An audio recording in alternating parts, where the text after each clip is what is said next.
Hello everyone, welcome to class 24। So जैसा कि आप सभी को मालूम है, डेली मॉर्निंग में 7 AM पे हमारा एक इंपॉर्टेंट सेशन होता है जहां पे हम लोग कवर करते हैं इंडिया के लीडिंग न्यूज़पेपर में से ऐसे इंपॉर्टेंट आर्टिकल जो कि आपके एग्जाम और आपके नॉलेज के लिए जरूरी होते हैं। होपफुली पुराने वाले सारे वीडियोस आपने देखे होंगे, नहीं देखे तो please go and watch it. मुझे मालूम है एक दो दिन से थोड़ा सा बफरिंग या थोड़ा सा लैग कर रहा है वीडियो, है ना, तो ये सही हो जाएगा आजकल के अंदर, है ना। तो आ, आज के सेशन की बात करें, the Hindu, Indian express, financial express, Jansatta, PIB, PRS सब कुछ डिकोड करने के बाद में नियर बाय 7 to 8 आर्टिकल्स हैं जो कि हमको कवर करने हैं और ये सारे के सारे हम लोग कवर करेंगे। ठीक है, चलिए। टोटल मिला के अगर आप देखोगे तो 3 आर्टिकल द हिंदू में, 2 इंडियन एक्सप्रेस, एक फाइनेंशियल एक्सप्रेस में, एक पीआईबी, पीआरएस, तो कुल मिला के 7-8 आर्टिकल है।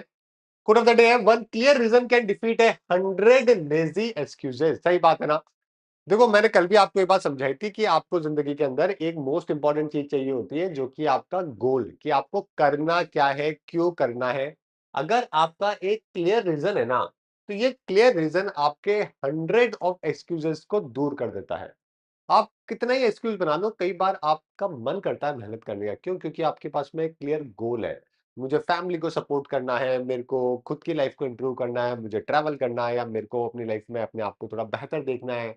समझ गए? अगर कोई अपने आप को कांच में देखता है और लगता है कि नहीं यार, फील नहीं आता अच्छा, राइट, तो वो बंदा बॉडी बनाएगा ही बनाएगा यार, वो एक्सरसाइज करेगा ही करेगा। वो अपने आप को सही देखना चाहता है मिरर के अंदर, तो definitely will going to work out.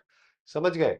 एक क्लियर रीजन है उसके पास कि मेरे को मिरर में अच्छा दिखना है। सिंपल सी कहानी है, राइट। और यही एक रीजन है जो कि उसके डेली सुबह उठने का रीजन बनता है, एक्सरसाइज करने का, मेहनत करने का, पेन का, बहुत पेन होता है। अरे समझ गए, एक्सरसाइज करने के अंदर बहुत पेन होता है, मेडिटेशन करने के अंदर, ओके, वो पेन अलग लेवल का पेन है।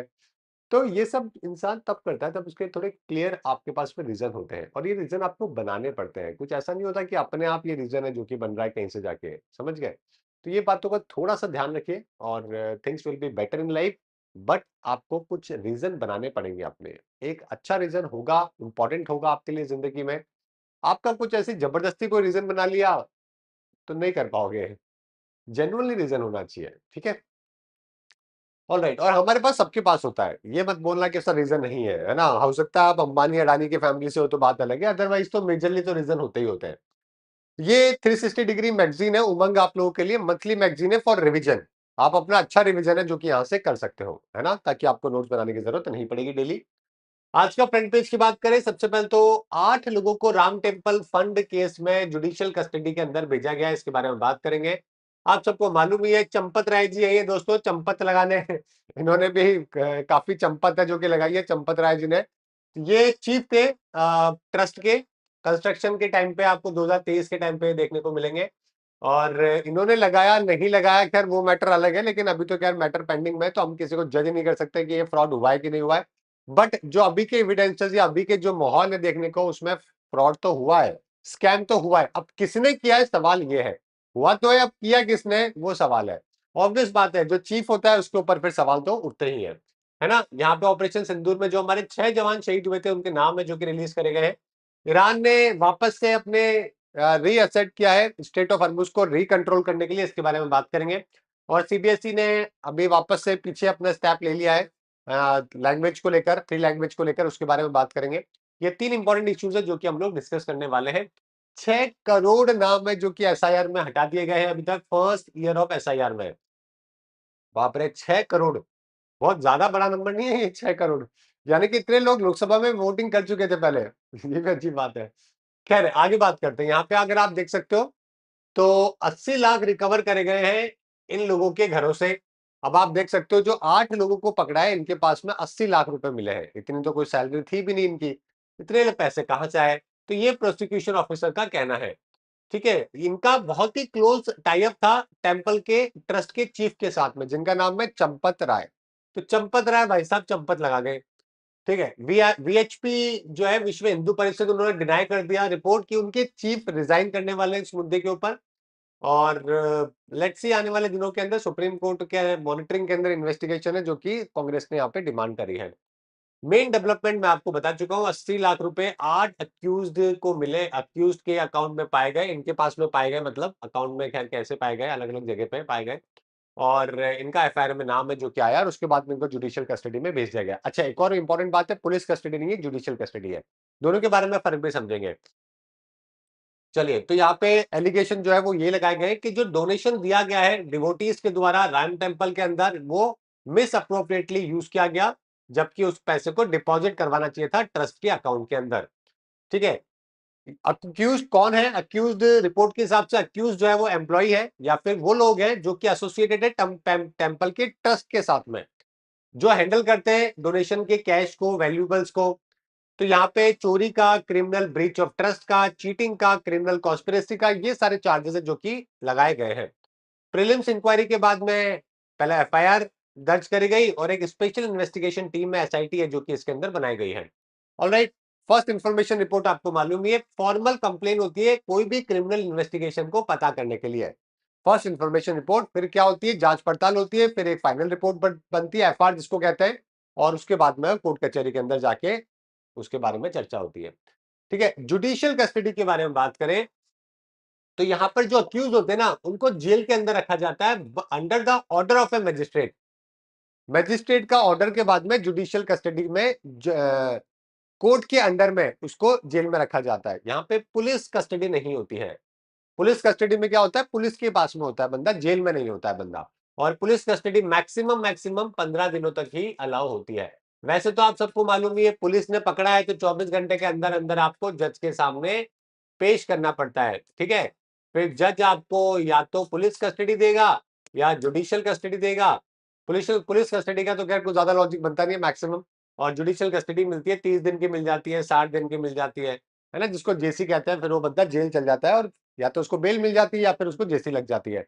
दोनों में से एक चीज। सीरियस क्राइम में बहुत ज्यादा तो उसको जेसी होगी, जुडिशियल कस्टडी मिलेगी पुलिस को, और अगर नहीं है तो बेल मिल जाएगी। मैक्सिमम 90% केसेस में बेल मिल जाती है, बहुत सीरियस क्राइम नहीं है तो। अच्छा, बेल मैं पहले भी बोल चुका हूं, is a rule and jail is exception.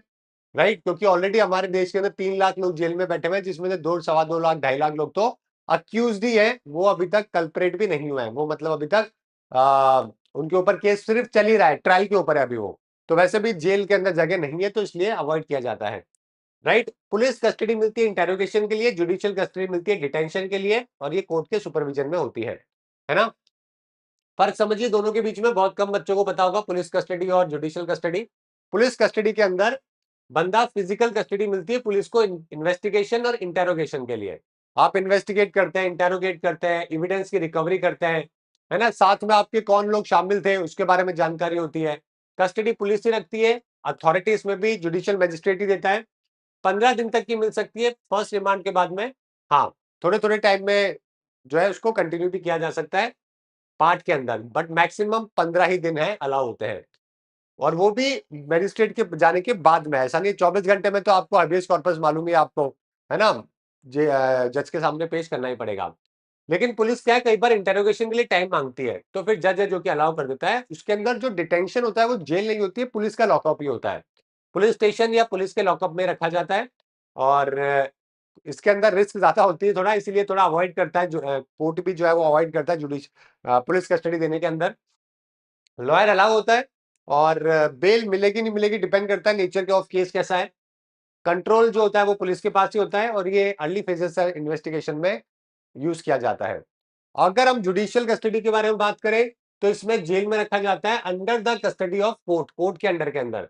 इसमें श्योर किया जाता है कि अक्यूज जो है वो अवेलेबल रहे ट्रायल के लिए, और अननेसेसरी पुलिस कंट्रोल उसके ऊपर नहीं रहे, और बाहर जाके एविडेंसेस की भी छिड़खानी नहीं करे। तो jail authorities under the supervision of court है जो कि अंदर रहता है, कस्टडी होती है। यहाँ पर भी जुडिशियल मजिस्ट्रेट ही ऑर्डर करता है। 60 दिन या 90 दिन तक मैक्सिमम हो सकती है। कैसा ऑफेंस किया है उसके ऊपर डिपेंड करता है। पुलिस यहाँ पे इंटेरोगेट नहीं कर सकती विदाउट कोर्ट की परमिशन के बिना। डिटेंशन जुडिशियल प्रिजन जेल ही होता है, और रिस्क यहाँ पे काफी कम है। एक्सेस टू लॉयर यहाँ पर भी मिलेगा, बेल मिलने के चांसेस होते हैं। और कंट्रोल जो है वो कोर्ट का ही होता है इसके अंदर। ठीक है। ठीक है। ये सारी कहानी है, तो होपफुली आपको दोनों के बीच में डिफरेंस है जो कि समझ में आ गया होगा। Just give me a second, एक बार मैं आपके कमेंट देख लेता हूँ मेरे फोन के अंदर। एक बार रुकिए।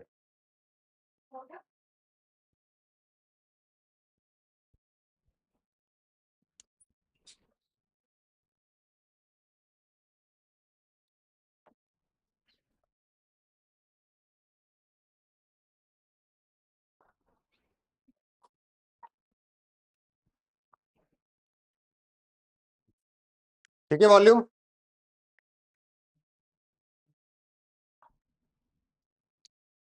ठीक है, वॉल्यूम सही आ रही है? चलो आगे बढ़ते हैं। और अच्छा, तो ये मामला होता है कई बार, अगर किसी भी मामले के अंदर अगर आप देखो, दुनिया में जो है वो 3 लोगों से हमेशा दूरी बना के रखनी चाहिए, और 3 लोगों से कभी डरना भी नहीं चाहिए। कौन कौन 3 लोग हैं? 3 तरीके के कोट है, 3 तरीके के कोट है जिसको माना जाता है। ठीक है, एक तो व्हाइट कोट है ना, व्हाइट कोट कौन सा है? डॉक्टर। एक ब्लैक कोट जो कि आपके लॉयर, और एक आपका खाकी यानी कि पुलिस, है ना।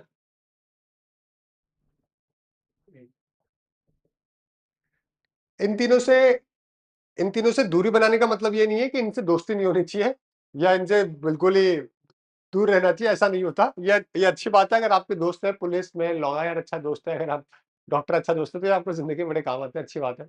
बट दूरी बनाने का मतलब है कि आप ये ऐसे चीजों को अवॉइड करो जहां पे आपको इन चीजों की जरूरत पड़े। अच्छी हेल्थ बना के रखो, अच्छा खाओ, अच्छी एक्सरसाइज करो, राइट, लीगल काम करो हमेशा, है ना, ताकि इन दोनों से भी जाने की जरूरत ना पड़े। बट जिंदगी में इन तीनों से कभी डरना नहीं है, ध्यान रखिएगा।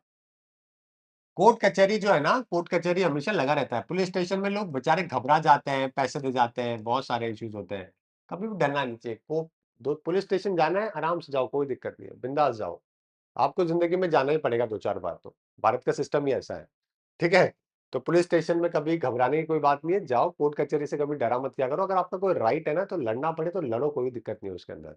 समझ गए? बीमार हो रहे हो, लग रहा है बीमारी है, डॉक्टर के पास जाना है, घबराना क्या है इसके अंदर, सही हो जाएगा। कोई बात नहीं, डिटेक्ट करोगे सही हो जाएगा। तो कभी जीवन में घबराना नहीं। मैं देखता हूँ कि 10 में से 8 लोग तो पुलिस स्टेशन के नाम पे थर-थर काँपने लग जाते हैं। कोर्ट कचहरी के नाम पे काँपने लग जाते हैं, अरे कोर्ट में क्या होगा, कैसे होगा? अरे क्या होगा? ठीक है, क्या होगा? जो होगा वो दिख जाएगा। अगर आप सही हो, राइट हो, तो लड़ो, फाइट करो अपने केस के ऊपर, क्या फ़र्क पड़ता है उसके अंदर? ठीक है? खैर जो भी है, तो अब यहाँ पे क्या होता है, कल को मान लीजिए आपको किसी ने, पुलिस ने उठा लिया, 24 घंटे के अंदर मजिस्ट्रेट के सामने पेश करना पड़ेगा। 90% जो है वो बेल मिल जाती है, ठीक-ठाक से वकील ले लोगे तो कोर्ट की जेल में जगह नहीं है। चिंता मत करो। इसी वजह से भारत के अंदर क्या लोग डरते नहीं है, क्योंकि उनको पता है बेल मिल जाएगी। अच्छा, पुलिस कस्टडी मिलेगी 15 दिन की, अगर बहुत ही सीरियस क्राइम किया है तो, है ना? या फिर जुडिशियल कस्टडी मिलेगी। पुलिस कस्टडी हो सकता है 2 दिन 3 दिन के लिए भी मिल जाए। पुलिस के डिमांड करती है कि देखो इस आदमी के और भी कई सारे साथी हैं, उनके बारे में पता नहीं है, हमें 2-3 दिन के लिए दे दो इसको, बंदे को, हम पता कर लेंगे, ये वो। तो कई बार दे देता है पुलिस वाला, जज दे देता है, कई बार नहीं भी देता है, क्योंकि जरूरत नहीं पड़ती कई सारी चीजों के अंदर। वो बोलती है यार खुद ही करो ना यार अपना इन्वेस्टिगेशन, सारी जानकारी कैसी से लोगे क्या? ठीक है, तो कई बार नहीं भी मिलती है, तो फिर पुलिस कस्टडी नेसेसरी नहीं होती है। बहुत ज्यादा सीरियस क्राइम होता है उसी में जरूरी होती है, अदरवाइज नहीं होती है। अच्छा, तो मजिस्ट्रेट के सामने पेश किया, अब या तो आपको यहाँ पे बेल मिल जाएगी, जो कि 90% केसेस में मिल जाती है, अदरवाइज आपको जुडिशियल कस्टडी हो जाएगी। उसके बाद में इन्वेस्टिगेशन कंटिन्यू रहेगी, फिर चार्जशीट बनेगी जिसको अपन फाइनल रिपोर्ट कहते हैं, और उसके बाद आपका ट्रायल स्टार्ट होगा। या तो आप छूट जाओगे या फिर आप कन्विक्ट हो जाओगे। कन्विक्ट होने के बाद वापस से यहाँ पे बंदा जेल, और अक्वेटल हो गए यहाँ पे बंदा बाहर। ठीक है, इस तरीके से। Alright, article 22 second clause, every arrest person must be produce before the nearest magistrate with in 24 hour of arrest. आप सबको मालूम है इसमें ट्रैवल टाइम इंक्लूड नहीं होता है ना। इसमें 24 घंटे के अंदर आपको जज के सामने पेश करना पड़ता है। Section 57 B N double S 2023, जिसको पहले सेक्शन सीआरपीसी के अंदर जो था, सेक्शन 57 में 24 घंटे से ज्यादा आप जेल में नहीं रख सकते हो विदाउट मजिस्ट्रेट की परमिशन में। सेक्शन 57, सेक्शन 187 के अंदर मजिस्ट्रेट में अथॉराइज पुलिस कस्टडी और जुडिशियल कस्टडी दोनों में से कुछ भी दे सकता है इन्वेस्टिगेशन के लिए। Article 21, protection of life and personal liberty, ठीक है, कॉन्स्टिट्यूशनल सेफगार्ड है जो कि आपको अवेलेबल होते हैं। ये सारे के सारे मुद्दे हैं, आपको ध्यान रखने हैं। राम मंदिर की बात करें, राम मंदिर 5 साल में बना, 19 में स्टार्ट हुआ, 24-25 में बना। पूरे देश में घरों घरों से लोगों ने चंदा इकट्ठा किया, पैसा भी दिया, नियर बाय 1,500 करोड़ रुपए लगा के राम टेम्पल है जो कि बनाया गया। डोनेशन की बात करें, ऐसा माना जाता है कि पर डे 1 लाख डिवोटी है जो कि राम टेम्पल में आते हैं। क्या लगता है कितना डोनेशन है जो कि देते होंगे एक आदमी? कम से कम 50 रुपए तो डोनेशन देता ही होगा मिनिमम साइड पे। चलो 50 रुपए मान लेते हैं, पर डे का हो गया 5 लाख रुपए, 50 लाख रुपए हो गया पर डे का। साल का महीने का कितना हो गया? 15 करोड़। अच्छा, साल का कितना हो गया? 180 करोड़। 5 साल का कितना हो गया? कितने हो गए? 5 साल हो गए ना बने हुए। 0 900 करोड़ समथिंग। ठीक है, 5 साल के अंदर 900 करोड़। तो प्रॉपरली जो है ये आप ये मान के चलिए, ये तो मैं वो है जो 50 रुपए कैश डोनेशन के बारे में बात कर रहा हूँ। इसके अलावा आप सबको मालूम ही है, लोग गोल्ड भी देते हैं, सिल्वर भी देते हैं। जनता बहुत ही, उनको लगता है कि अगर हम कुछ भगवान को कुछ दे देंगे तो भगवान खुश हो जाएंगे और उनकी प्रॉब्लम का सॉल्यूशन कर देंगे। अगर इस तरीके से प्रॉब्लम का सॉल्यूशन होने लगता, चढ़ावा चढ़ाने से, मंदिर में डोनेशन देने से, मंदिर मस्जिद गुरुद्वारा, अगर आप किसी का इस तरीके से भला होता, तो दुनिया में जो है ना लोग टैक्स नहीं देते, मंदिरों में पहले पैसे देते हैं, और सरकार और जितने भी, इसका मतलब तो ये है कि कोई अमीर आदमी तो कभी प्रॉब्लम में आ ही नहीं सकता। प्रॉब्लम मतलब वैसे परेशान नहीं हो सकता, राइट? वैसे तो प्रॉब्लम में नहीं आता है अमीर आदमी सरकार की वजह से। लेकिन जनरल बोल रहा हूँ मैं, जनरल लाइफ में, जैसे अभी आपने देखा होगा वो लड़के ने को धक्का दे दिया 500 करोड़ का, इतने अमीर लड़का था, लड़की भी बड़ी अमीर थी, धक्का। तो ऐसे तो कभी केस होते ही नहीं। अगर अमीर तो बहुत डोनेशन देते हैं, उनकी जिंदगी में प्रॉब्लम ही नहीं होनी चाहिए थी, जबकि उल्टा है, उनकी जिंदगी में ज्यादा प्रॉब्लम है। ठीक है, रिलेशनशिप को लेकर, बच्चों को लेकर, हेल्थ को लेकर बड़ी समस्या है। तो लोगों को लगता है कि चलो भगवान को दे देंगे, तो लालच दे देंगे तो काम चल जाएगा। खैर जो भी है, अपने अपने वो है, समझदारी है। तो गोल्ड सिल्वर वैल्यूबल्स जो है ना, वो भी बहुत सारे दिए जाते हैं, है ना। इंटरेस्टिंगली मैंने मेरे पिछले 10 सालों की जिंदगी के अंदर मेरा मंदिर का डोनेशन है 0, और मेरा एजुकेशन पे जो अंडर प्रिविलेज बच्चे हैं उनके उनकी जिंदगी के ऊपर डोनेशन होगा, आई थिंक 2 से 3 करोड़, 4 करोड़ के आसपास। तो आई मेक श्योर, क्योंकि यहाँ पे तो देश में देने वाले बहुत है, तो मेरी जरूरत नहीं है। ठीक है, लेकिन जहाँ पे जरूरत लोग कम है, वहां पे अगर आप हेल्प करोगे तो ज्यादा बेटर रहेगा। चलिए, खैर, एलएनटी की बात करें, कंस्ट्रक्शन तो यहाँ पे जो करा गया था किसके द्वारा, एलएनटी के द्वारा किया गया था। और टीसीएस ने यहाँ पे प्रोजेक्ट मैनेजमेंट कंसल्टेंट के तौर पे काम है जो कि किया था, है ना। ये हो गया पूरी बात। आप यहाँ पे देख सकते हैं टोटल डोनेशन अब तक अगर सब कुछ मिला लो तो 3,000 करोड़ से ज्यादा का है। ये तो मैंने सिर्फ कैश वाला डोनेशन किया है, वो भी 50 रुपए के हिसाब से काउंट किया है। अच्छा, ये बात तो 2,000 करोड़ रुपए लगे थे कंस्ट्रक्शन में, 5 साल के अंदर रिकवर हो चुके हैं। टोटल डोनेशन आप देख सकते हो, वैल्यूबल वैल्यूबल सब मिला के गोल्ड सिल्वर 3,000 करोड़ रुपए का मिल चुका है। कंस्ट्रक्शन कॉस्ट 2,000 के आसपास थी। कंस्ट्रक्शन कॉस्ट ऑलरेडी पेड 1,600 तो पेड हो चुके हैं, अभी भी 2,000 करोड़ रुपए रिमेनिंग है। इंटरेस्ट भी इसके ऊपर 140 करोड़ का तो इंटरेस्ट है। टोटल इनकम 220 करोड़ की है, तो बढ़िया एकदम प्रॉफिटेबल स्टेट के अंदर है। इससे अच्छा कुछ काम नहीं हो सकता है। आप देख ही सकते हैं 5 साल के अंदर पैसा रिकवर हो गया है। अब आने वाली पूरे जिंदगी भर जो है वो प्रॉफिटेबल रहेगा। प्रॉफिटेबल भी कितना, आप समझिए कि हर साल कम से कम 1,000 करोड़ रुपए का प्रॉफिट होगा, 1,000 करोड़ का प्रॉफिट। उसके ऊपर इंटरेस्ट मिल जाएगा कम से कम 100-200 करोड़ का। तो क्या यार, इतना बड़ा डोनेशन था। डोनेशन बॉक्सेस से यहाँ पे 54 करोड़ रुपए, cash counter 18, online donation 8 crore, foreign donation भी में देखने को मिला है तो 82 करोड़, तो सीधे सीधे यहाँ पे बॉक्सेस में से ही देखने को मिले हैं। Owner and management Shri Ram Janmabhoomi Teerth करके ये ट्रस्ट है जो कि बना रखा है। एलएनटी ने यहाँ पे कंस्ट्रक्शन किया, टीसीएस ने प्रोजेक्ट मैनेजमेंट किया, डिजाइन किया डिजाइन सपोर्ट ने। ठीक है, ये सब ठीक है। चलिए आगे बात करते हैं। अभी कुछ टाइम पहले सीबीएसई ने जो है,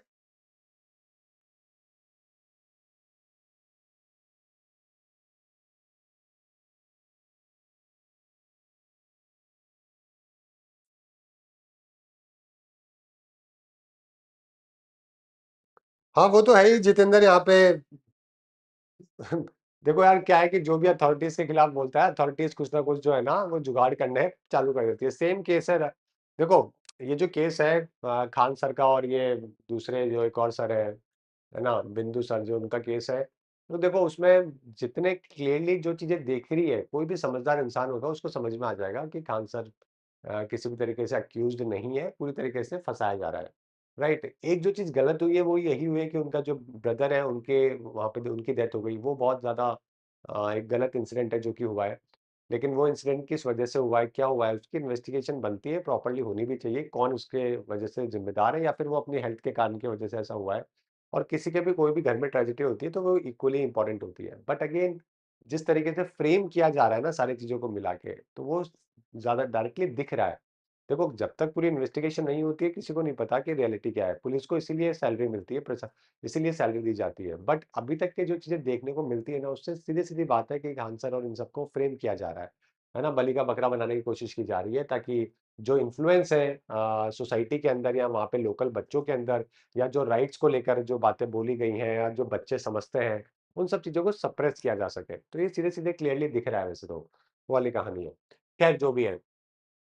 ठीक है, यहाँ पे अगर हम लोग बात करें तो यहाँ पे सीबीएसई के अभी कुछ टाइम पहले सर्कुलेशन आया था, जिस दिन भी मैंने ये बात बोली भी थी, जब ये सर्कुलेशन आया था कि ये क्या अजीबो-गरीब सर्कुलेशन ला दिया, एकदम से बोल दिया कि नहीं-नहीं 3 लैंग्वेजेज़ होगी, जिसमें से 2 तो इंडियन लैंग्वेज होनी चाहिए और इंग्लिश को इंडियन लैंग्वेज मान नहीं रखा है। अब एक हिंदी हो गई, अब एक दूसरी लैंग्वेज कंपल्सरी है पढ़ानी पड़ेगी।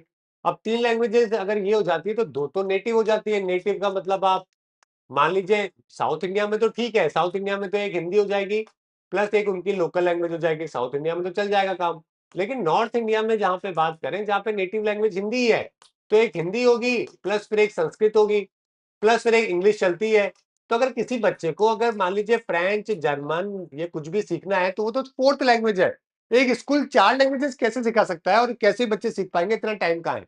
राइट। और दूसरी बात एक और इंपॉर्टेंट कि यहाँ पे संस्कृत उनकी जिंदगी में कितनी काम आने वाली है, ये भी एक पॉइंट ऑफ क्वेश्चन है। हम लोग भले ही चाहे कितना ही इस बात को डिफेंड कर ले, कितना ही इस बात को हम लोग इस चीज को हम लोग बोल ले, इम्प्लीमेंट कर ले, लेकिन रियलिटी है ये सारे पेरेंट्स को पता है, सारे बच्चों को पता है।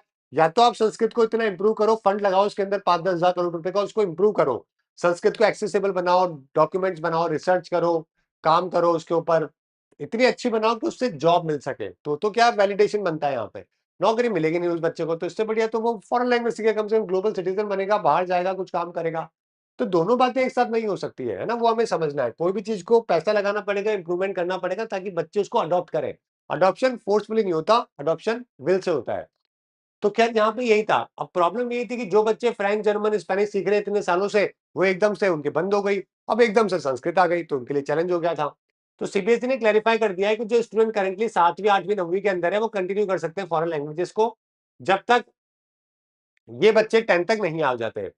तो इससे पहले सर्कुलेशन आया था जिसमें क्लास 9th के स्टूडेंट को 3 लैंग्वेजेस पढ़ने का बोला था, जिसमें से 2 इंडियन लैंग्वेज होनी चाहिए, और वो इंग्लिश को इंडियन लैंग्वेज नहीं मान रहे।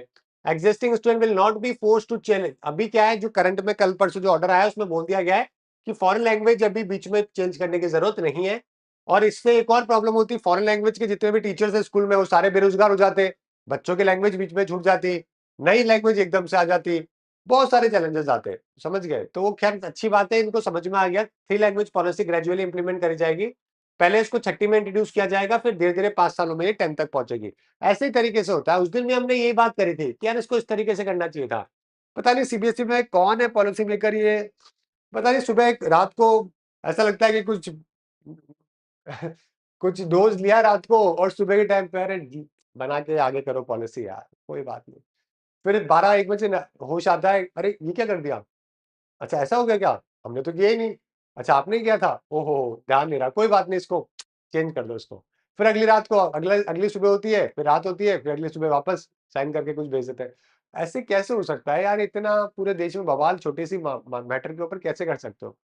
टोटल लैंग्वेजेज़ 3 की बात करी गई थी, इसमें से English can be one of them, 2 Indian languages होनी चाहिए और फॉरेन लैंग्वेज कंटिन्यू हो सकती है, but as a 4th language, जो कि पॉसिबल ही नहीं है, राइट? स्टूडेंट का कंसर्न यही था कि बीच में उनको सारी लैंग्वेजेज़ छोड़नी पड़ेगी। पेरेंट और टीचर का भी यही था, कि ये जो एकदम से ट्रांज़ैक्शन आया है, ये किसके लिए कोई भी तैयार नहीं है। सुप्रीम कोर्ट में पिटीशन लगी गई और इंटरनल रिलीफ वैसे तो खैर मिली नहीं थी, लेकिन काफ़ी ज़्यादा इश्यूज़ हो गए थे। जर्मन और फ्रेंच के जो एम्बेसीज़ है ना, उन्होंने भी कंसर्न रेज़ किया था गवर्नमेंट के साथ में, कि अगर आप ऐसा करोगे तो इसका मतलब आप फॉरेन लैंग्वेज की एजुकेशन को खत्म करना चाह रहे हो।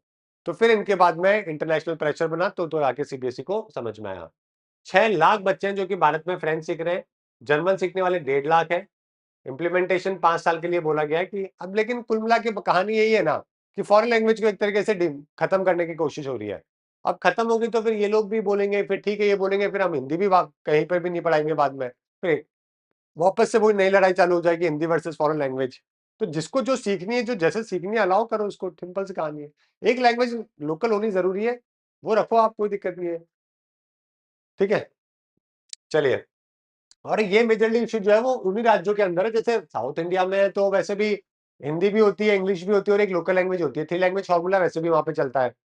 समझ गए? फॉरेन लैंग्वेज उनके लिए चौथी लैंग्वेज है, तो वो तो बहुत सालों से चल रहा है वहाँ पे। गुजरात में भी गुज्जू सीखना ज़रूरी है, हिंदी वो वैसे पढ़ लेते हैं, हिंदी इंग्लिश ज़रूरी होती है। लेकिन प्रॉब्लम है राजस्थान, हरियाणा, यूपी, एमपी, छत्तीसगढ़, झारखंड, जहाँ पे स्क्रिप्टेड लैंग्वेज इनके स्टेट के अंदर स्कूल में नहीं चलती है, ठीक है? एनईपी 1968 के अंदर पहली बार थ्री लैंग्वेज फॉर्मूला इंट्रोड्यूस किया गया, 86 में भी यही बोला गया, एनईपी 2020 में भी यही बोला गया, और अभी सीबीएसई ने ग्रेजुअली इसके बारे में चर्चा करना स्टार्ट किया। नेक्स्ट है स्टेट ऑफ हॉर्मुज। अच्छा, कल क्या हुआ, एक वेसल ने अपना दिमाग लगाया, उसने कहा कि ईरान जो रूट बता रहा है ना, उस रूट से तो क्या है, उस रूट से तो अवॉइड करते हैं, दूसरा रूट निकालते हैं ताकि हम लोग इस ईरान को डोज करके जो है वो निकल सके, और नए रूट से जो है हम लोग हमारे शिप को लेके जाएंगे। ईरान को ये बात पता लग गई। ईरान ने एक अनआइडेंटिफाइड ऑब्जेक्ट के थ्रू यानी कि ड्रोन के थ्रू अटैक किया और उस शिप को वहां पे डैमेज कर दिया। अब ईरान ने कहा कि अच्छा, हमारा जो रूट हम जो बोल रहे हैं जिससे जाना चाहिए, तुम उससे नहीं जाके दूसरा रूट निकालने की कोशिश कर रहे हो, ये हम अलाउ नहीं करेंगे। कोई भी शिप जाएगा वो उसी रूट से जाएगा जिसमें हम अलाउ करेंगे, जो हमने एक डेजिग्नेटेड रूट बना रखा है।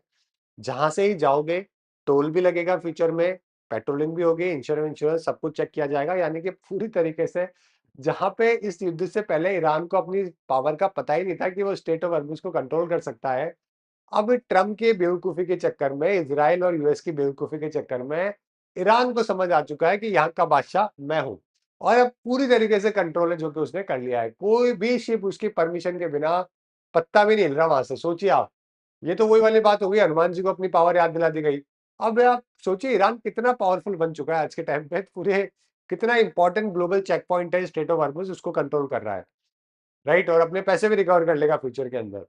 तो अभी क्या हुआ, ईरान ने रीअफर्म किया है उसकी authority over the shipping state of Hormuz में, क्योंकि एक कमर्शियल व्हीकल है, ठीक है, जो कि लिबेरियन फ्लैग के साथ में जा रहा था, जिसके ऊपर हिट हुआ है एक आइडेंटिफाइड ऑब्जेक्ट ओमान के पास में। ईरान ने वार्न कर दिया है कि ये जो शिप रूट यूज कर रहा था ना, ये अनऑथराइज रूट था, ओके, और अगर कोई इस रूट से जाएगा तो वो अपना मालिक जो है वो खुद रेस्पॉन्सिबल होगा, उस शिप का भी, उस शिप के ऊपर डैमेज का भी, और उस चीज के ऊपर, उसके ऊपर जो लोग हैं उनकी जान का भी। तो यूएस और जीसीसी ने, कंट्रीज ने बोला है कि ईरान तो का जो असर्शन है वो तो एक तरीके से कंट्रोल करने की कोशिश कर रहा है, ये वो तो बात सही है, ईरान कंट्रोल कर रहा है और ये लोग कुछ नहीं कर पाएंगे। करके देख लिया इन्होंने, ना तो यूएसए कुछ कर पाया, ना यूरोप कुछ कर पाया, यूरोप ने तो हाथ भी नहीं डाला इसके अंदर, ना यूएस कुछ कर पाया, ना गल्फ कॉर्पोरेशन काउंसिल कुछ कर पाई, ना कोई गल्फ कंट्रीज कुछ कर पाए। समझ गए, इनका कोई लेना देना नहीं है, कोई कैजुअलिटी नहीं हुई, अच्छी बात है, उसने अपनी जर्नी भी कंटिन्यू कर ली। बट यहाँ पे ईरान को ये बात है जो कि पता चल चुकी है कि अगर ये, अब इन्होंने क्या है, पूरा रूट डिफाइन कर रखा है कि इसी रूट से जो है वो आप लोग जाओगे। अब इधर से कोई बाईपास करने की कोशिश करता है कहीं इधर उधर से, तो ये इसको हिट है जो कि कर सकता है। ये स्टेट ऑफ हर्मुज है, ये बहरीन है, कतर है, बहरीन, कतर, फिर यूएई आ गया, ठीक है, ये अबू धाबी है, ये दुबई है, ये शारजा है, ये ओमान का पार्ट है ऊपर वाला, जो कि स्टेट ईरान और ओमान के बीच में स्टेट ऑफ हर्मुज आपको देखने को मिलेगा, ये 33 किलोमीटर का पार्ट है ना। यहाँ पे छोटे छोटे से आइलैंड्स है जो कि मेजरली ईरान के पास में है, और यहाँ पे ही सप्लाई यहाँ से ही है जो कि पूरी की पूरी होती है। ये मस्कट हो गया ओमान का, ये चाहबार पोर्ट है, ऑल राइट, जो कि हमने इसमें काफी पैसा लगाया था। डिपेंडेंसी की बात करें, चाइना की डिपेंडेंसी, जापान, साउथ कोरिया, इन सब की बहुत हाई है, हम भी जो है वो काफी इसके ऊपर डिपेंडेंट है ना। क्रूड ऑयल, एलएनजी, एनर्जी की प्राइसेस, इन सब के ऊपर हम लोग काफी डिपेंडेंट है। नेक्स्ट पेज नंबर 3 की बात करेंगे, जहां पे बात करेंगे म्यांमार को लेकर। अच्छा देखो, जब से तालिबान आया अफगानिस्तान के अंदर, एक अच्छी बात ये हो गई कि अफगानिस्तान ने जो है ओपीएम का प्रोडक्शन जो है वो बंद कर दिया, तो ओपीएम 90% डाउनफॉल आ गया पूरी दुनिया में नशे पत्ते के अंदर, ठीक है, समझ गए। अब दुनिया में डिमांड तो थी, तो अब क्या हो गया है कि अफगानिस्तान की जगह म्यांमार वो कंट्री हो चुका है जो कि ओपीएम प्रोड्यूस कर रहा है। और अब क्या है कि वहां पर ये खेती बाड़ी काफी ज्यादा हो रही है, और हमारे लिए चैलेंज पता है क्या है, कि वो हमारी बॉर्डर के अंदर टच में है, और वहां से अफीम जो है, ओपीएम जो है वो हमारे यहाँ पर आ रहा है, जो चरस है, ठीक है, वो हमारे यहाँ पे आ रही है। तो नारकोटिक्स कंट्रोल ब्यूरो ने वार्न किया है कि Myanmar as a major global source बन रहा है आज के टाइम पे इलीगल ओपीएम का। ड्रग ट्रैफिकिंग इससे इंडिया के नॉर्थ ईस्टर्न स्टेट में बढ़ रही है। 2022 के अंदर तालिबान ने बैन कर दिया था ओपीएम, और सिग्निफिकेंटली म्यांमार की तरफ ये प्रोडक्शन है जो कि हो गया। मणिपुर कॉरिडोर और अदर नॉर्थ ईस्टर्न स्टेट जो है वो वहां पे बाउंड्री काफी पोरस है, इसकी वजह से काफी अंदर आने के चांसेस होते हैं इलीगल तरीके से, ठीक है। यहाँ पे एनुअल रिपोर्ट 2026 की एनसीबी ने जो है वो दी है, जो कि होम मिनिस्टर को दी है। आप देख सकते हैं, इसको गोल्डन ट्रायंगल भी कहते हैं। जो हमारे उधर वाला पार्ट है, अफगानिस्तान, पाकिस्तान और ईरान वाला, उसको तो गोल्डन क्रिसेंट कहते हैं, वो चांद बनता है, तो वो तो एक तरीके से ओपीएम के लिए क्रिसेंट का रोल प्ले करता है। और गोल्डन ट्रायंगल हम कहते हैं किसको, थाईलैंड आता है इसके अंदर, लाओस है और म्यांमार है, ये तीनों मिलके देखोगे आप ट्रायंगल बनता है। तो ये पूरा एरिया जो है ना वो ओपीएम के लिए बहुत ज्यादा फेमस है और इसको गोल्डन ट्रायंगल भी कहते हैं। तो इस तरीके से अगर आप देखोगे ओपीएम की प्रोडक्शन है जो कि यहाँ पर होता है।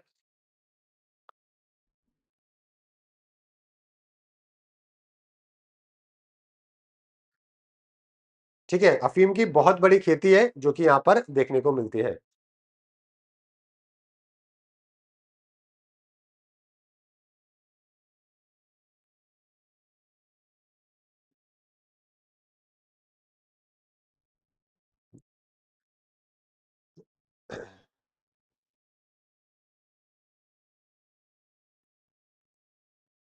चलो, ये देखिए यहाँ पे सबसे बड़ा चैलेंज यही है कि जो 1600 किलोमीटर प्लस की जो बाउंड्री है ना, वो यहाँ पे बहुत बड़ा चैलेंज है। अब यहाँ से क्या है कि मणिपुर, नागालैंड, मिजोरम, इस बॉर्डर के अंदर काफी बड़े चांसेस है कि यहाँ से ड्रग आगे सप्लाई हो जाए। अच्छा, ओपीएम क्या है कि ओपीएम से ही फिर बाद में मॉर्फिन भी बनती है ना, और साथ में यहाँ पे हेरोइन भी बनती है, तो काफी सारे ड्रग्स का फॉर्मेशन है जो कि अफीम से बाद में होता है ना। ठीक है, ओपीएम प्लांट से। तो इसको शैडो गोल्डन ट्रायंगल का इस रीजन को जो है वो माना जाता है। चलिए ठीक है, ये तो बात हो गई है। आप यहाँ देख सकते हैं 56% ज्यादा ग्रोथ है जो कि पिछले 5 सालों के अंदर म्यांमार में हो गई है ओपीएम के प्रोडक्शन की। और पॉपी कल्टीवेशन 45,000 हेक्टेयर है, मणिपुर कॉरिडोर से एंट्री है, मिजोरम से एंट्री है, हेरोइन है ना, और याबा टैबलेट्स आती है, एटीएस, ये सारे मेजर ड्रग्स हैं जो कि इससे बनाए जाते हैं। ये सारी बाउंड्रीज काफी पोरस है। तो हमारा जो फ्री मूवमेंट रीजन था म्यांमार और इंडिया के 15-15 किलोमीटर की बाउंड्री में, उसको भी हम लोग काफी कंट्रोल कर रहे हैं ताकि वहां से भी चीजें नहीं आ पाए। तो काफी, ये देखिए ड्रोन से भी सप्लाई हो रही है, मतलब टेक्नोलॉजी का यूज देखिए, ड्रोन यूज करते हैं और उससे अफीम को जो है नीचे गिरा देते हैं। ऐसे केसेस जो है वो 300 प्लस है जो कि देखने को मिले हैं आज के टाइम पे। और टोटल नार्कोटिक्स 500 केजी तक है जो कि यहाँ पर पकड़ा गया है। पंजाब पंजाब में 300 के केसेस हैं आज के टाइम पे। 450 केजी हेरोइन पंजाब में पकड़ी गई है, और मैथम फिडाइन 9 केजी के आसपास है जो कि पकड़ी गई है। तो ये कई सारे ड्रग्स देखिए यहाँ पे, कई सारे, कितने केजीज के अंदर ड्रग है और कितने यूथ को बर्बाद करते हैं ये ड्रग्स। तो ये बहुत इंपॉर्टेंट होता है कि ड्रग्स कंट्री में नहीं आने चाहिए। आगे बात करते हैं नेशनल फूड सिक्योरिटी के बारे में, सरकार ने कुछ बदलाव करे हैं उसके बारे में जानेंगे। यहाँ पे अगर आप देखोगे तो पहले क्या हुआ करता था कि अभी सरकार ने बोल दिया कि आपके घर में कितने भी लोग हो, मैक्सिमम एक हाउस होल्ड में 35 केजी फूड ग्रेन है जो कि मिलेगा। समझ गए, ये बात बोलिए, पहले ऐसा नहीं था, पहले पर पर्सन के हिसाब से मिलता था। तो सरकार ने अभी क्या किया है, अमेंडमेंट किया है नेशनल फूड सिक्योरिटी एक्ट 2013 के अंदर, पब्लिक कंसल्टेशन के बाद में। योजना का नाम है अंत्योदया अन्न योजना। 7 केजी फूड ग्रेन पर पर्सन पर मंथ मिलता है, और अब इसमें मैक्सिमम 35 केजी मिलेगा। चाहे आपके घर में 5 लोग होंगे तो 35 केजी मिलेगा, 35 × 7। अगर आपके घर में 3 लोग हैं तो 7 21 केजी है जो कि मिलेगा। पहले क्या मिल रहा था, 2 परिवार के लोग हो, 3 हो, 4 हो, 5 हो, सबको 35 केजी मिल रहा था। अभी क्या कर दिया है, क्या है, नहीं, पर पर्सन 7 केजी के हिसाब से, 3 लोग होंगे 21 केजी मिलेगा, मैक्सिमम 35 केजी है, चाहे आपके घर में 10 लोग ही क्यों ना हो। ऑलराइट, तो यहाँ पे कंसल्टेशन करी गई। पहले क्या था कि एवरी हाउस होल्ड को 35 केजी मिलता था कि कितने ही फैमिली का साइज हो। अभी ये बोल दिया गया है कि eligible person 7 KG per month मिलेगा, मैक्सिमम 35 केजी। अभी पर्सन बेस कर दिया है, पहले हाउस होल्ड बेस था, फ्री ऑफ कॉस्ट था, अभी भी फ्री ऑफ कॉस्ट है जो कि रहेगा। 2 मेंबर को पहले 35 केजी मिल रहा है, देखिए, 3 को भी 35, 4 को भी, 5 को भी, 6 को भी। अभी पहले देखिए, अब देखिए, 2 को 14 मिलेगा, 3 को 21, फिर 28, और मैक्सिमम 35 ही है, कितने ही मेंबर हो उसके बाद में। ठीक है, और इसको क्यों प्रपोज किया जा रहा है, ऑब्वियस बात है, सही है, पहले भी यही होना चाहिए था। पता नहीं सरकार ने पहले ही एकदम से 35 केजी हाउस होल्ड क्यों दे दिया। सिंपल सी कहानी, घर में जितने लोग हो उस हिसाब से बांटो, पॉलिसी प्रॉब्लम थी। अब सरकार को समझ आई है तो गलती हो गई, अब चेंज करेंगे तो और प्रॉब्लम आती है। तो एक तो इससे इनइक्वालिटी कम हो जाएगी, जिसके घर में 2 लोग हैं, 4 है, दोनों को अपने हिसाब से मिलेगा। राशन का एलोकेशन सही होगा, बेटर टारगेटिंग होगी। कंसर्न वही है कि इससे स्टेट को अब कम फूड ग्रेन मिलेंगे तो उनके एक और नया चैलेंज आ जाएगा, फूड कैंपेन में इश्यू आएगी। न्यूट्रिशन एक्सपर्ट जो है उनका कहना है कि दालों और एडिबल जो चीजें हैं उनमें कैसे कैसे कम होगा वो पता करना पड़ेगा। ठीक है, चलिए, तो 75% गाँव के अंदर और 50% अर्बन पॉपुलेशन है जो कि इसके अंदर कवर्ड है। प्रायोरिटी हाउस होल्ड को मिलता है 5 केजी फूड ग्रेन पर पर्सन पर मंथ, और अंत्योदय में जो लोग हैं उनको 35 केजी पर हाउस होल्ड पर मंथ, ठीक है। अब ये 7 केजी पर पर्सन के हिसाब से किया जाएगा। अंत्योदय अन्योदय 2000 के टाइम पे लॉन्च करी गई थी। हाईली सब्सिडाइज फूड ग्रेन है, जो कि poorest of the poor house hold को जो है वो मिलते हैं। एक बार यहाँ पे करवानी चाहिए, एक तो अपने को ये जो है ना अपना क्या बोलते हैं, जैसा अपन ने ये आ, वो क्या है ना, क्या फिल्ट्रेशन किया है ना, एसआईआर किया है, वैसे एसआईआर यहाँ पर भी करके देख लो। कई सारे मंत्री जी, कई सारे लोग मिलेंगे जो कि फ्री का अनाज ले रहे हैं, तो इसके अंदर भी पता लगेगा कि बहुत सारे लोग हैं जो कि गलत तरीके से ले रहे हैं। आगे बात करते हैं, आईआईटी बॉम्बे ने अपना पहला कैंपस यूएस में ओपन कर दिया है। इसका नाम, ये सब कैंपस है, सब कैंपस का मतलब पूरी तरीके से, सॉरी, पूरी तरीके से खुद का कैंपस नहीं है, किसी दूसरी यूनिवर्सिटी के कैंपस के अंदर है, जो कि इसको स्टार्ट किया है यूएस के अंदर। तो स्टेट यूनिवर्सिटी है न्यूयॉर्क की, ओल्ड वेस्टबरी, वहां पर पार्टनरशिप करके इन्होंने नए कोर्सेज जो है आज के टाइम पे लॉन्च करे। सर्टिफिकेशन कोर्सेज है 2027 से, उसके बाद डिग्री प्रोग्राम है जो कि ग्लोबल स्टूडेंट के लिए लोग लॉन्च करेंगे। अंडरग्रेड और पीजी और यूजी के लिए एआई के, सस्टेनेबिलिटी, क्लीन टेक्नोलॉजी, इंजीनियरिंग, ये सारे सर्टिफिकेशन प्रोग्राम है। सनी ओल्ड वेस्टबरी के साथ में इन्होंने टाई अप करके उनके कैंपस के अंदर एक कोर्सेज है जो कि लॉन्च करेंगे, उसके बाद में डिग्री कोर्सेज भी करेंगे।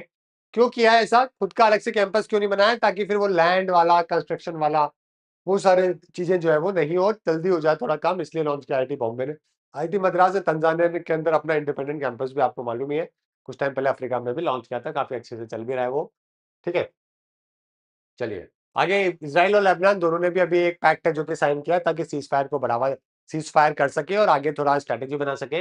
इसराइल और लेबनान ने साइन किया एक framework piece agreement Washington DC में, राइट। यूएस ने यहाँ पे मीडिएशन किया है, ताकि दोनों अपनी हॉस्टिलिटीज, ईरान और लेबनान दोनों जो है वो एंड कर सके। तो यहाँ पे अगर आप देखोगे, ईरान और लेबनान के बीच में हुआ है, हिजबुल्लाह का इसमें कोई लेना देना नहीं है, क्योंकि वो मिलिटेंट ग्रुप है, तो उसके साथ में ये नहीं हो सकता है, तो लेबनान ने किया है। तो ऑब्जेक्टिव यही है कि Hezbollah, actually Hezbollah is backed by Lebanon and Lebanon is backed by Iran. ये कर नहीं सकता रिप्रेजेंटेशन, इसलिए लेबनान को लाया गया है, लेबनान गवर्नमेंट को लाया गया है। लेबनान और हिजबुल्लाह दोनों मिलकर है जो कि इसराइल से लड़ते हैं, ठीक है। फ्रेमवर्क एग्रीमेंट बनाया गया है, अभी ये पीस डील नहीं है ऐसे एक्चुअली के अंदर, अभी एक फ्रेमवर्क बनाया कैसे कैसे चीजों को रिजॉल्व करेंगे, राइट। फाउंडेशन रखी जा रही है कि कैसे आर्म्ड कॉन्फ्लिक्ट को रोका जा सकता है, स्टेबिलिटी ला सकते हैं। टेरिटोरियल डिस्कशन किया जाएगा, क्योंकि यहाँ पे इसराइल बोल रहा है कि जो एरिया मैंने कंट्रोल कर लिया अब वो मेरा ही है, जैसे कि गाजा कंट्रोल कर लिया, वैसे ही लेबनान का भी, साउथ वाला लेबनान काफी एरिया इन्होंने कंट्रोल कर लिया है, वहां पर ये लोग जो है वो पूरी तरीके से कंट्रोल करने की कोशिश कर रहे हैं। अच्छा, ठीक है, ये जो ब्लू लाइन है ना, ये सीज फायर करी गई थी, दोनों के बीच में बॉर्डर है, यूएन ने ये बीच में आके रेजोल्यूशन लाके ये एरिया बॉर्डर लाइन है जो कि डिमार्केट करी थी, इसको ब्लू लाइन कहते हैं, है ना, समझ गए। तो ये ऊपर वाला लेबनान है, ये इसराइल है, ये सीरिया है, ऑलराइट।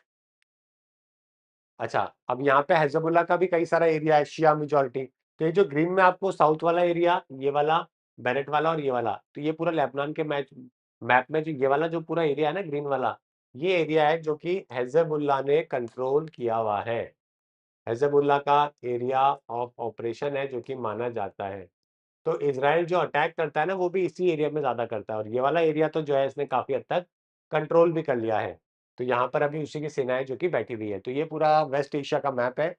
ये इज़राइल हो गया, वेस्ट बैंक है, गाज़ा है, गाज़ा कंट्रोल हो चुका है, वेस्ट बैंक भी पहले से कंट्रोल हो चुका है। अभी ये लेबनान है ऊपर, ये बेरेट राजधानी है, तो यहाँ तक का जो नीचे-नीचे का एरिया है ना, लतानी नाम की रिवर है, उसके नीचे का एरिया है जो कि इन्होंने कंट्रोल कर लिया है। गोलन हाइट्स भी कंट्रोल्ड है ऑलरेडी, तो ये सीरिया का है, ये जॉर्डन है। दोनों के बीच में डेड सी है, जॉर्डन और इज़राइल के बीच में, जिसमें कोई डूबता नहीं है, बहुत ज़्यादा सॉल्टी है। ये सीनियर पेनिनसुला है, ये इजिप्ट का पार्ट है वैसे तो खैर, लेकिन एक ज़माने में ये कंट्रोल कर लिया था इज़राइल ने, लेकिन फिर इज़राइल यूएस के मीडिएशन के बाद में ये वापस से इजिप्ट को मिल गया। ये इसकी कायरो राजधानी है, अलेक्जेंड्रिया सिटी है अलेक्जेंडर के नाम पे। ये नदी जो आपको जाती हुई मिलेगी, ये नाइल नदी आपको दे जाती हुई मिलेगी, ठीक है, बहुत ही फेमस है। ये सुएज कैनाल देखने को मिलेगा आपको यहाँ पे, ऑलराइट। चलिए, ठीक है, ये पूरा का पूरा एरिया है जो कि आज इसके आसपास जो है इज़राइल कंट्रोल करता है ना। हिजबुल्लाह का फॉर्मेशन 1982 के टाइम पे हुआ था, बहुत पहले। बैरेट के अंदर इसने अपना हेडक्वार्टर बना रखा है।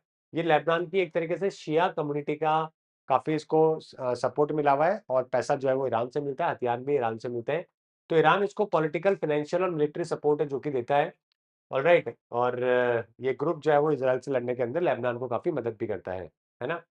ये था आज का आपका इंपॉर्टेंट सेशन। होपफुली वीडियो पसंद आया होगा। लाइक और शेयर कर दीजिएगा। Thank you everyone, goodbye and have a nice day. Thank you.